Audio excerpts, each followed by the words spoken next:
குற்றாலம் பிரதான அருவியில் ஏற்பட்ட காட்டாற்று வெள்ளத்தில் அங்கு பெண்கள் உடைமாற்றுவதற்காக அமைக்கப்பட்டிருந்த தகர ஷெட் அடித்துச் செல்லப்பட்டது. இதுகுறித்தான கூடுதல் விவரங்களை வழங்கவிருக்கிறார் செய்தியாளர் இசக்கி. என்ன நடந்தது? முழு விவரங்களையும் பதிவு செய்யலாம். வணக்கம். தென்காசி மாவட்ட மேற்கு தொடர்ச்சி மலைப்பகுதிகளில் கடந்த 5 தினங்களாக கனமழை பெய்து வருகின்றது. இந்த நிலையில் மேற்கு தொடர்ச்சி மலையின் அடிவார பகுதிகளில் குற்றாலத்தில் கடந்த 2 தினங்களாக பெய்த கனமழையின் காரணமாக காட்டாற்று வெள்ளம் ஏற்பட்டது.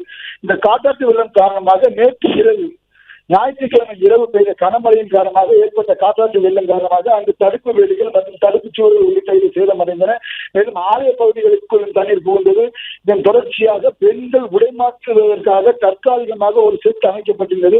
அந்த செட்டை சுற்றி போடப்பட்ட தகரங்கள் அனைத்தும் அடித்து செல்லப்பட்டன. மேலும் தடுப்பு வேலிகள் அடித்து செல்லப்பட்டன. தரைதளங்களும் பெயர்ந்துள்ளன. தொடர்ந்து குற்றாலம் பகுதியில் 5வது நாளாக இந்த குளிக்கிறதற்கு தடை நீடிக்கப்பட்டு வருகிறது. பிளே ஸ்டோர் மற்றும் ஆப் ஸ்டோரில் இருந்து பாலிமர் செயலியை QR கோடு மூலம் பதிவிறக்கம் செய்யுங்கள். செய்திகளை உடனுக்குடன் பெறுங்கள்.